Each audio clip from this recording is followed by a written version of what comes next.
of the region where I come from, the Mount Kenya region, trusted him. In fact, as we were preparing to go to office, nobody else trusted him.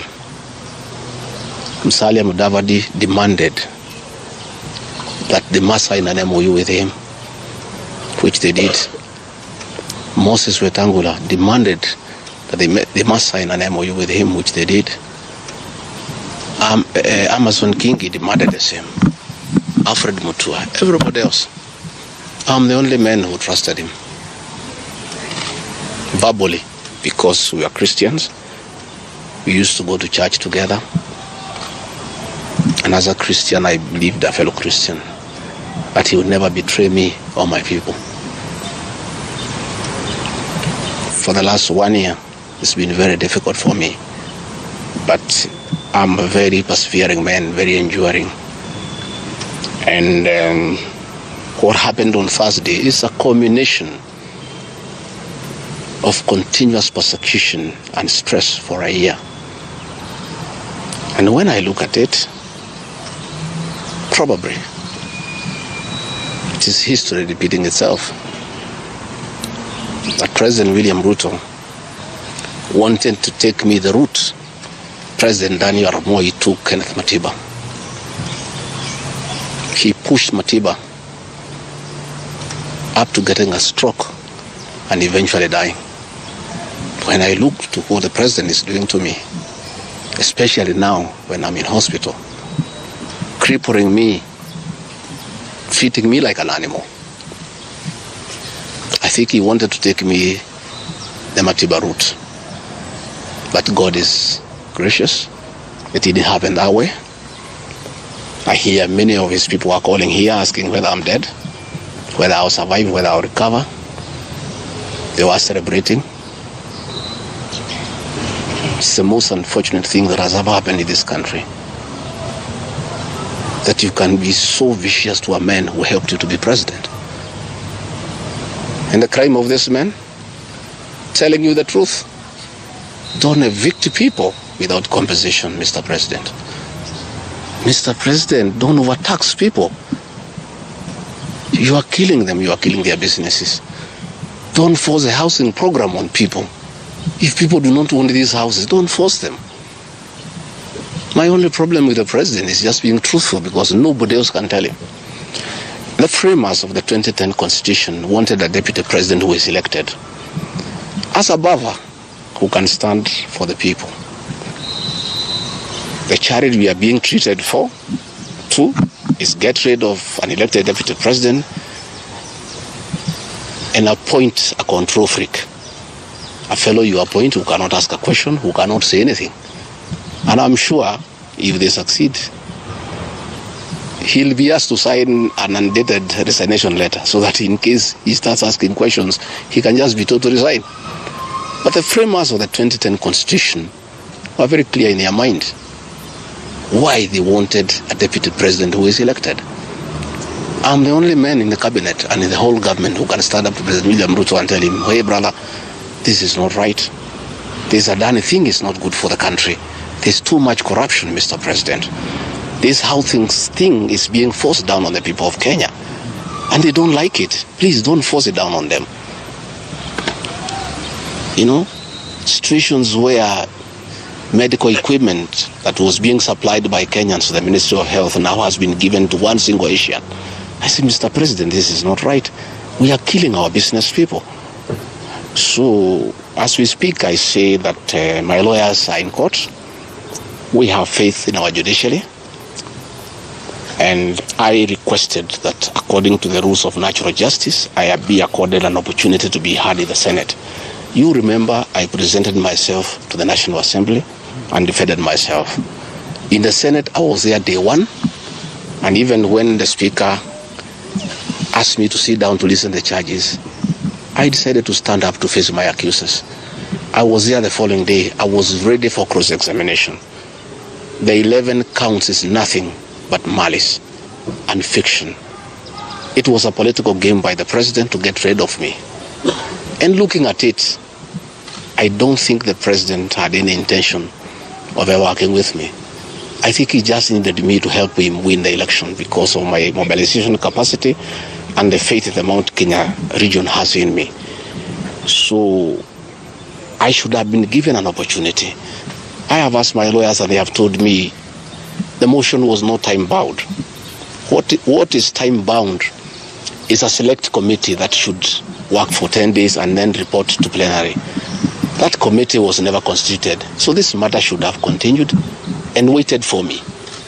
I was ready for cross-examination so that I answer those 11 counts one by one, and I'm sure had I been given that opportunity, I would have persuaded the senators otherwise. I was not given that opportunity. When you look at the speed at which Rigathi Gachagua is being hounded at office, it's like the story of Simon Makonde. You remember that story? Yeah. One who died, who was born on Monday and by Sunday was buried.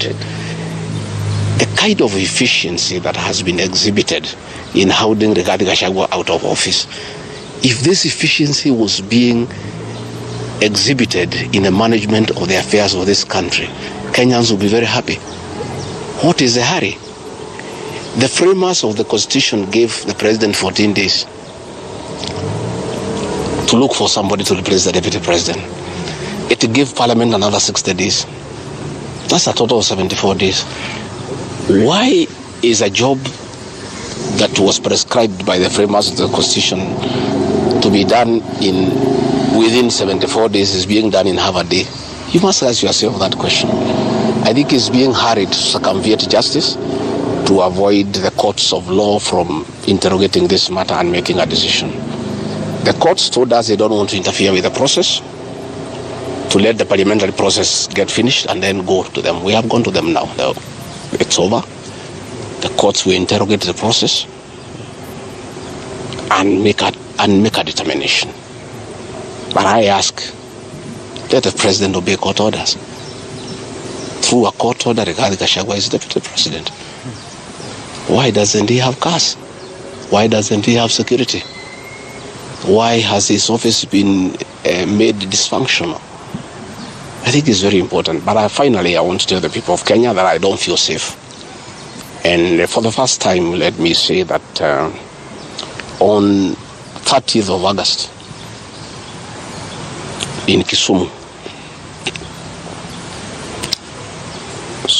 undercover security agents entered my room in Kisumu and bagged it, and one of them tried to poison my food.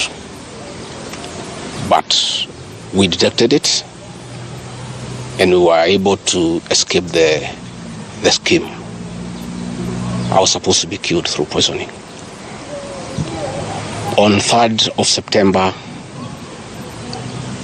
in Nyeri, another team from the National Intelligence Service came to Nyeri and tried to poison food that was meant for me and Kikuyu Council of Elders. I did report this matter to the National Intelligence Service, and the officers who were assigned to my office, I asked them to leave because I felt I was not safe.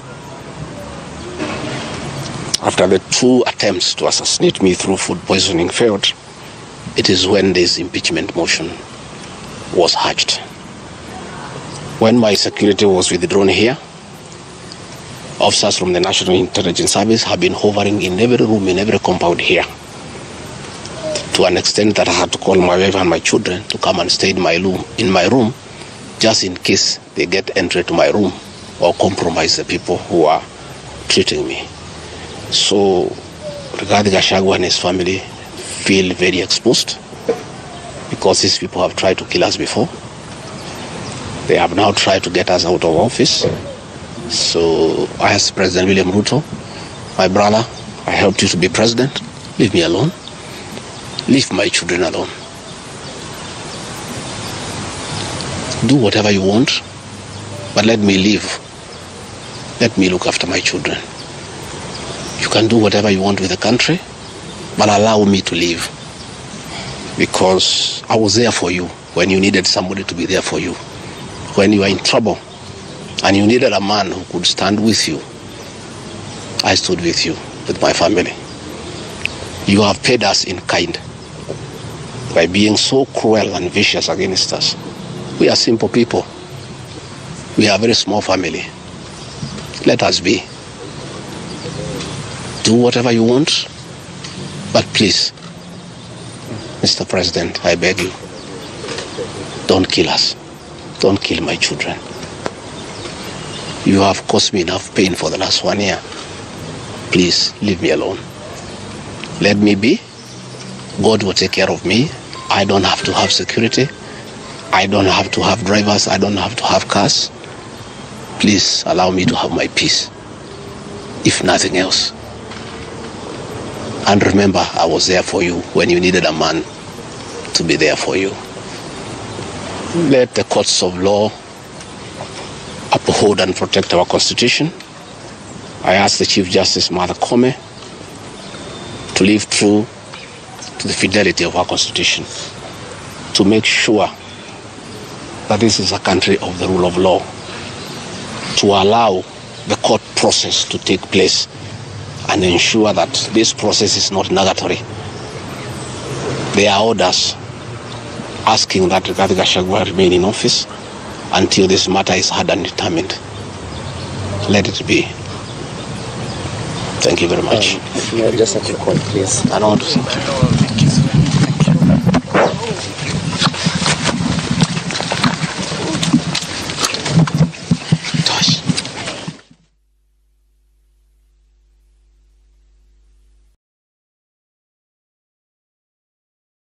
Dove is different. With 1/4 moisturizing cream, it deeply nourishes for radiant skin all over. Try Dove.